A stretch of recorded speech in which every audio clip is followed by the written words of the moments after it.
This is the Watchman giving a clarion call. Well, folks, can you believe it? 2015 is already wrapping up. There's only 2 weeks left in the entire year. Holy cow, it feels like the year just began, doesn't it? And 'cause we're coming up on the year's end, I wanted to do an overview video, sort of the sortie flying 30,000 feet, that will help us see what's happened on the precious metal scene on the ground as a whole in the waning year. Now, 2015 hasn't felt like a great year for silver and gold, but that's only because their prices haven't been allowed to break free. They haven't been allowed to reverse the contrived, horrific decline they've been experiencing for the past 4 years. But nothing could be further from the truth. 2015 has been the best year for silver in history as far as demand goes. Quite virtually every record about silver and gold, both, have been broken yet again. Like the champion skeet shooter at the range who confidently yells, "Pull!"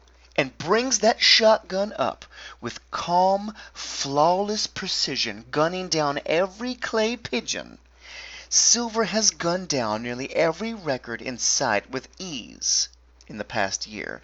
It's made all previous years look a bit sad. So let's hone in on a few of those records, shall we? Firstly, the Cadillac coin of silver investing, the ASE, American Silver Eagles sales, have been stunning.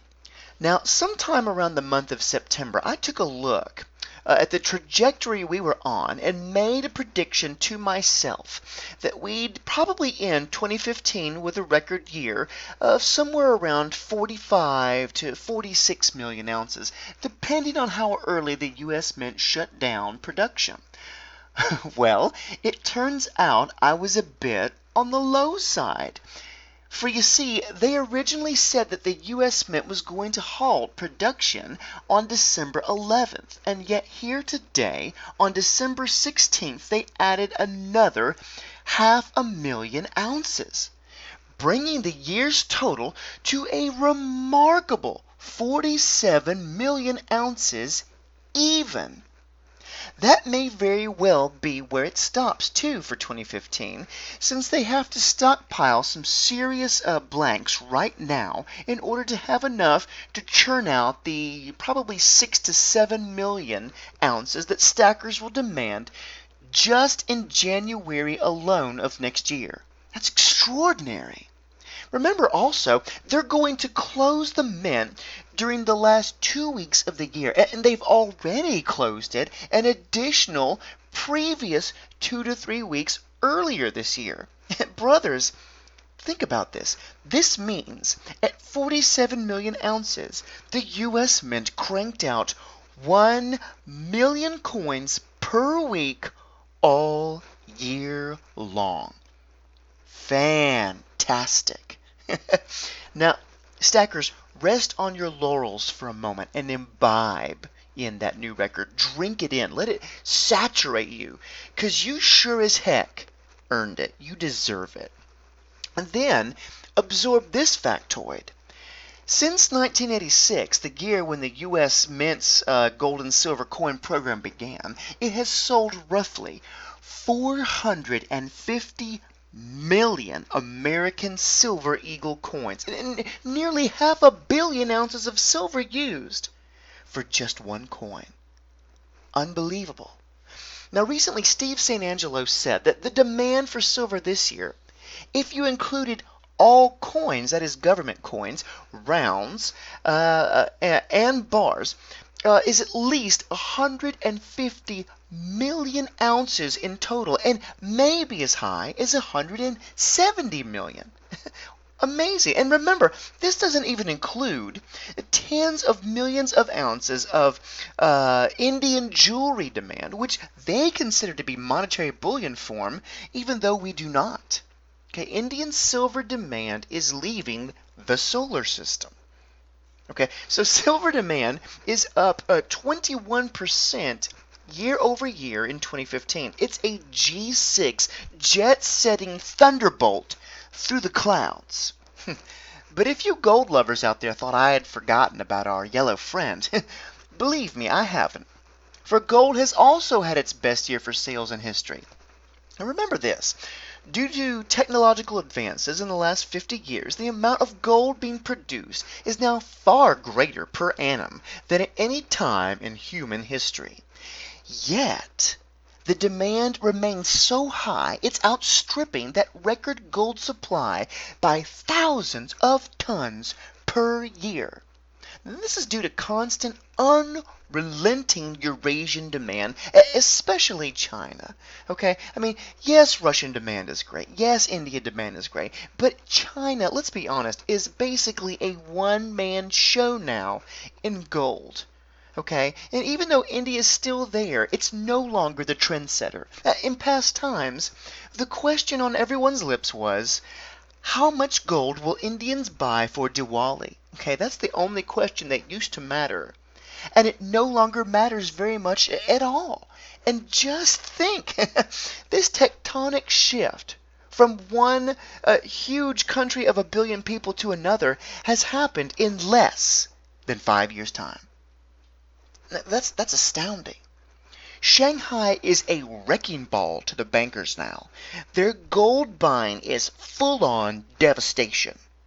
And I mean, 2015 isn't even finished yet. I mean, by the beginning of December, Shanghai's gold deliveries alone had already reached 2,405 tons.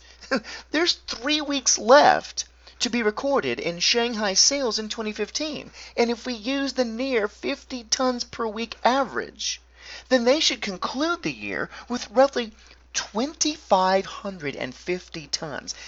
That's almost 50 tons per week, or 10 tons per business day. I mean, the Earth only mines 7 to 8 tons per business day. That's Titanic. Nothing in history comes close. And it's not just Shanghai either.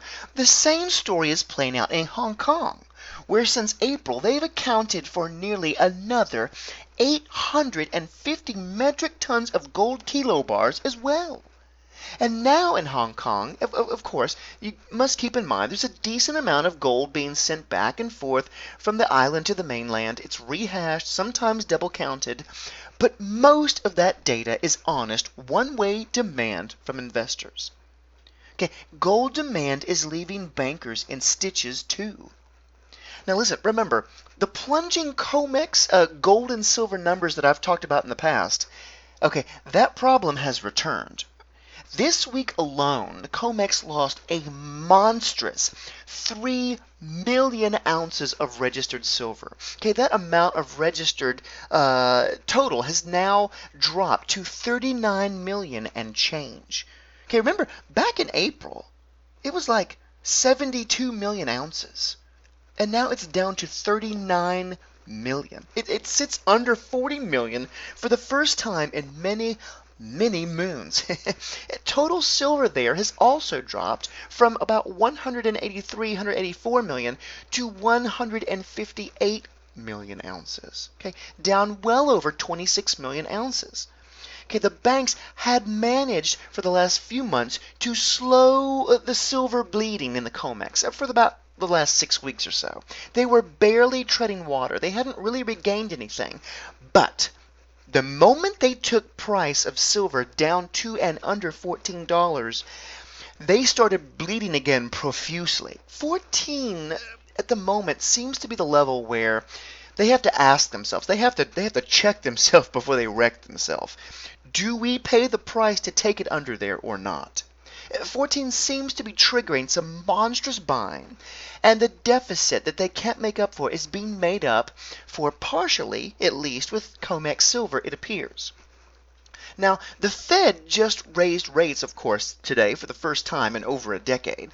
They did this because they felt they had to, for the dollar's sake.